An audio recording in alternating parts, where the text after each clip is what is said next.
મહત્વના સમાચાર મળી રહ્યા છે કચ્છથી ગાંધીધામમાં આગની ઘટનાનો વધુ એક વિડિયો ટિમ્બરના લાકડાના જથ્થામાં લાગેલી આગનો વધુ એક વિડિયો સામે આવ્યો। ભારે જહેમત બાદ આગ ઉપર કાબુ મેળવાયો હતો। આગની ઘટનામાં સદનસીબે કોઈ જાનહાનિ નથી થઈ। કચ્છના ગાંધીધામમાં જે આગ લાગી હતી આગની ઘટનાનો વધુ એક વિડિયો સામે આવ્યો છે। રસ્તા પરથી પસાર થતા વાહન ચાલકે આ વિડિયો લીધો હોવાનું प्राथमिक अनुमान लगाववामां आवी रह्युं छे। आगनी ज्वाळाओ देखाई रही छे, जेना परथी साबित थाय छे के आग केटली हदे विकराळ बनेली होई शके छे। जो के बाजुमां ज पेट्रोल पंप पण हतो, जेना कारणे त्यांथी पसार थता लोकोना जीव पण अद्धर चढ़ी गया हता। आसपासना वाहन व्यवहारने पण थंभावी देवानी फरज पड़ी हती।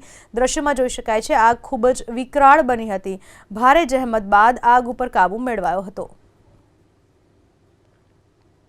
મહત્વના સમાચાર મળી રહ્યા છે કચ્છથી ગાંધીધામમાં આગની ઘટનાનો વધુ એક વિડિયો ટિમ્બરના લાકડાના જથ્થામાં લાગેલી આગનો વધુ એક વિડિયો સામે આવ્યો। ભારે જહેમત બાદ આગ ઉપર કાબુ મેળવાયો હતો।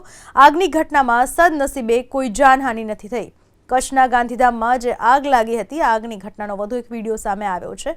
રસ્તા પરથી પસાર થતા વાહન ચાલકે આ વિડિયો લીધો હોવાનું प्राथमिक अनुमान लगाववामां आवी रह्युं छे। आगनी ज्वाळाओ देखाई रही छे, जेना परथी साबित थाय छे के आग केटली हदे विकराळ बनेली होई शके छे। जो के बाजुमां ज पेट्रोल पंप पण हतो, जेना कारणे त्यांथी पसार थता लोकोना जीव पण अद्धर चढ़ी गया हता। आसपासना वाहन व्यवहारने पण थंभावी देवानी फरज पड़ी हती। दृश्यमां जोई शकाय छे आग खूब ज विकराळ बनी हती। भारे जहेमत बाद आग उपर काबू मेळवायो हतो।